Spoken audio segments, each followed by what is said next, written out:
Bonjour messieurs dames et bienvenue dans les coulisses du loisir. Aujourd'hui on est sur la concession de Univers Njord Mendes. On a un grand soleil avec nous pour nous réchauffer le cœur et j'ai derrière moi un chausson qui mérite selon moi le coup d'œil.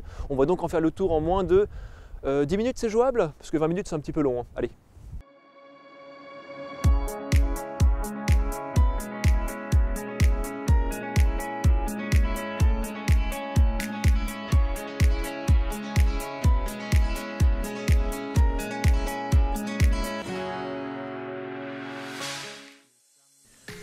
À l'heure où les gens cherchent des camping-cars de plus en plus compacts, les profilés doivent s'adapter et parfois suivre un petit régime pour gagner quelques centimètres.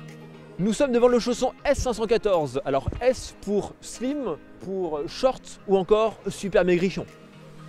Ici, ce modèle présente des dimensions on ne peut plus compactes, 5,40 m de long, 2,10 m de large et 2,75 m de haut.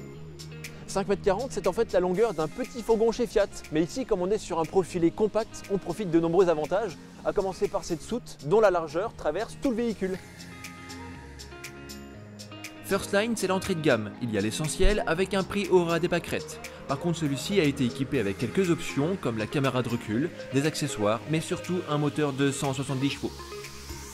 Autant vous dire que celui-ci, vu sa taille, il est capable de grimper au mur. Mais bon, ce qui nous intéresse, c'est l'intérieur.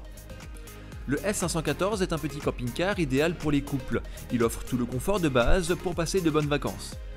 À l'arrière, on a un lit transversal pour 2 adultes. Alors l'inconvénient, c'est qu'il faut enjamber le conjoint pour sortir ou pour aller au lit. Mais l'avantage, c'est que ça permet de dégager de l'espace ailleurs dans le camping-car. La cuisine est fonctionnelle avec son évier inox et mixeur au chaud-d'eau froide, une plaque de cuisson à 2 feux, un frigo Trimix de 87 litres et quelques rangements. Moi je la trouve très réussie, esthétiquement c'est relativement simple, mais il y a quand même un mitigeur noir mat qui donne un côté classe à l'ensemble. La salle de bain offre elle aussi toutes les commodités, même si le compromis est bien visible, une paroi pivotante permet de prendre la douche dans un semblant de cabine. Alors c'est spacieux a priori, mais au fond, combien de personnes prennent réellement leur douche dans le camping-car? Dites-moi dans les commentaires justement si vous avez des habitudes à ce sujet, ça peut être intéressant.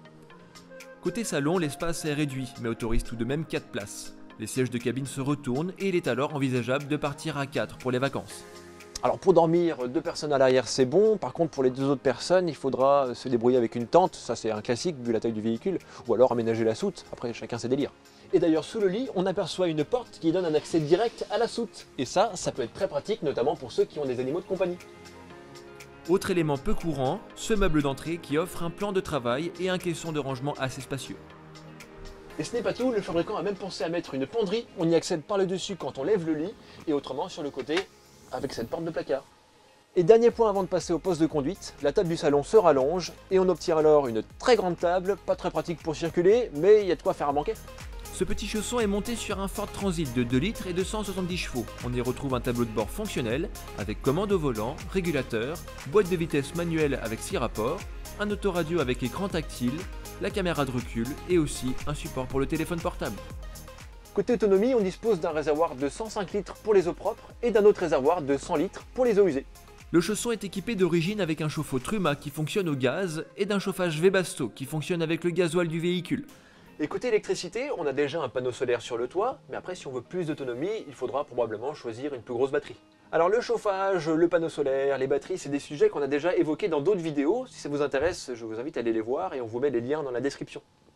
Alors petit aparté, certains dans les commentaires de nos vidéos m'ont demandé de préciser à chaque fois, ou d'essayer en tout cas, de mettre des vélos dans la soute quand c'était une grande soute pour voir si ça logeait ou pas. Et ici en fait, le fabricant met en avant la possibilité de mettre des vélos, mais en réalité, la taille de la porte ne permet pas selon moi de passer facilement un vélo. Ici en fait, c'est rendu possible parce que le lit, vous voyez là, il est sur vérin et il peut monter, ce qui permet ensuite de mettre un vélo, en fait ça va jusqu'au plafond, hein. Du coup, oui, on peut mettre un vélo, mais c'est pas vraiment d'une facilité extrême. Voilà. Je trouve finalement bien réussi ce petit modèle. À l'intérieur, on a l'essentiel pour vivre, pas mal de rangements finalement, une belle soute, et puis tout ça dans un gabarit passe-partout. Ce modèle est donc exposé sur la concession de Univers Njord Mendes. Il est affiché à 56 290 € avec toutes les options qu'on a évoquées, hein. Et très important aussi, on réalise 2 vidéos par semaine sur cette chaîne YouTube. Le mercredi, on parle de sujets techniques et puis le samedi, on découvre des nouveaux camping-cars. Alors si vous voulez en profiter avec nous, n'hésitez pas à vous abonner à la chaîne, à activer la petite cloche, ça vous permet aussi de nous montrer votre soutien. Et puis il y a aussi l'espace commentaire dans lequel vous pouvez intervenir. Pour nous, ça nous fait toujours plaisir de vous lire et d'échanger avec vous. Alors je vous dis à très bientôt, prenez soin de vos montures et profitez du paysage. Ciao!